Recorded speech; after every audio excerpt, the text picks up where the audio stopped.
Kim Jong-Un.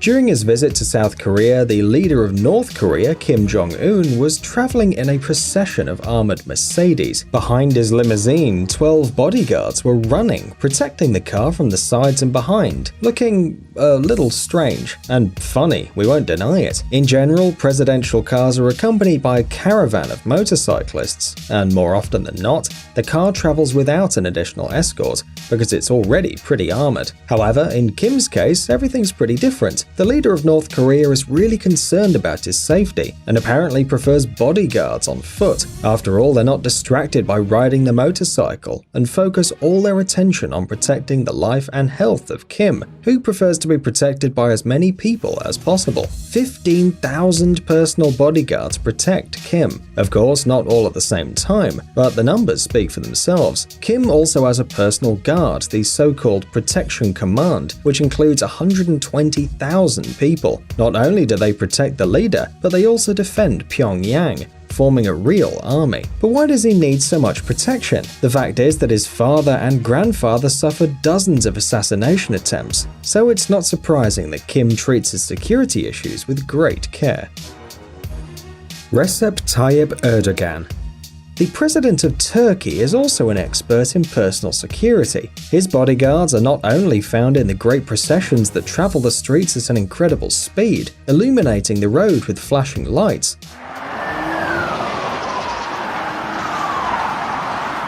Among those responsible for the security of Recep Tayyip Erdogan are snipers who watch over everything that happens from above, ready to open fire at any time if something dangerous threatens the president. By the way, do you think all heads of state use business-class armored cars? No, Erdogan sometimes moves in a presidential bus, of course with a caravan and snipers on the roof. And who knows how they manage to not fall on turns? Well, the president and his wife, hiding behind thick armored glass, greet the citizens of Turkey. Perhaps this form of travel seems safer to them. Shinzo Abe. Japan's youngest prime minister in history, Shinzo Abe, is in fact the country's head of state. Although this country is a constitutional monarchy, the old Emperor Akihito performs ceremonial functions only. If you compare his protection with the prime minister's protection, everything becomes crystal clear.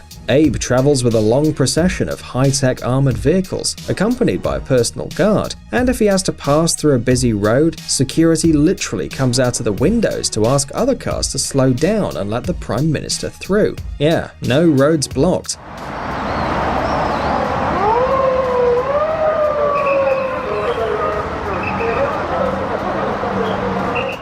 Remember the guards who ran after Kim Jong-Un's car at the beginning of the video? It seems that this strange tradition also exists in Japan, but in this case we kind of understand why. It'd be difficult for several motorcycles and the Prime Minister inside the car to ride along a narrow street.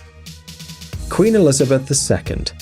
Although the Queen of Great Britain, like the Emperor of Japan, is not the ruler of the country, large amounts of money are spent on her protection.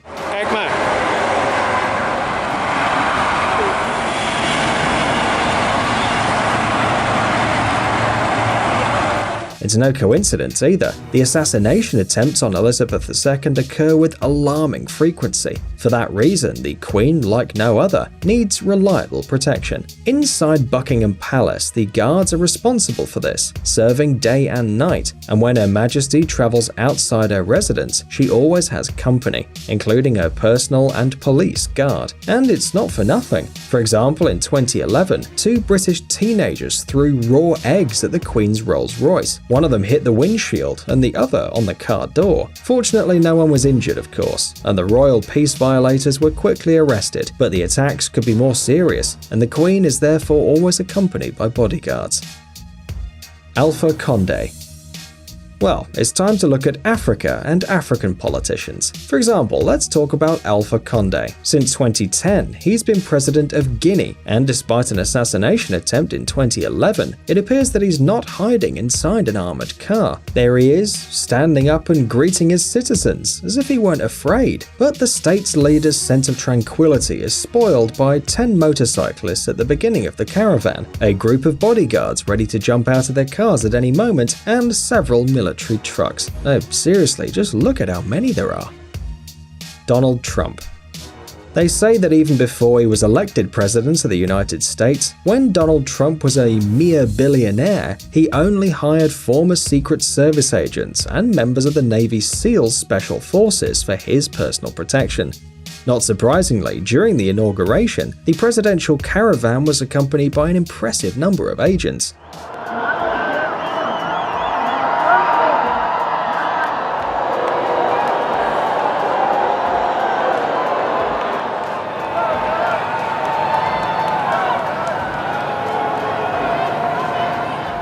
According to CNN, before taking office, the security of Trump and his family cost New York City authorities more than $1 million a day. That number, of course, has not decreased, and with all that money, you can afford to travel in caravans of any length and hire any number of Secret Service agents. Look at them. These guys obviously know what they're doing. By the way, in addition to protection, high-level US politicians receive an alias from the Secret Service. Thus, Donald Trump is known as the Magnate, and his wife Melania is the Muse, apparently for secrecy. Vladimir Putin. The security of the president of the Russian Federation is the responsibility of the Federal Protective Service, a powerful and secret intelligence service in modern Russia. The official data on the number of agents is completely classified. According to some reports, which unfortunately can't be confirmed, about 50,000 officers are now engaged in the protection of the president and other major tasks. These people not only accompany Putin throughout his travels, but also ensure that the streets along which the president will move are as safe as possible. Despite the long list of responsibilities and duties, the main task of the Federal Protective Service is to protect the so-called number one officer. To date, the agents have managed to prevent several assassination attempts of the head of state, but details of these operations are not yet available to the public. Xi Jinping. The security of China's top leaders, including President Xi Jinping, is the responsibility of the Central Security Bureau of the Communist Party of China. The total number of employees and soldiers exceeds 8,000, divided into 7 functional groups, each of which performs different tasks. To become a security agent, you need to pass a very strict selection process. The main criteria are political security, physical training, educational level, and strict discipline. But even despite the impressive army of trained bodyguards, there are rumors that Xi Jinping is constantly increasing the demands on his guards. Personal security offers must have more than 6 years of political and professional training in a special detachment of bodyguards, as well as being able to safely handle at least 8 types of firearms, and in particular be able to easily fire at the enemy simultaneously with both hands. Each guard always carries 3 different guns, 2 knives, and 1 packet of smoke powder, all for the safety of the Secretary General. No wonder they look so tough when they accompany the leader's car. By the way, did you notice the half-open doors on the other cars? It seems that the other agents are hidden inside, ready at any time to react to the danger, as the number of Xi Jinping's personal security agents, according to some data, is at least a dozen. Alassane Ouattara. Since 2011, the presidential seat of the Republic of Côte d'Ivoire has been held by Alassane Ouattara, a prominent Ivorian politician. But we of course will not discuss his state decisions, so let's take a look at Alassane's security agents.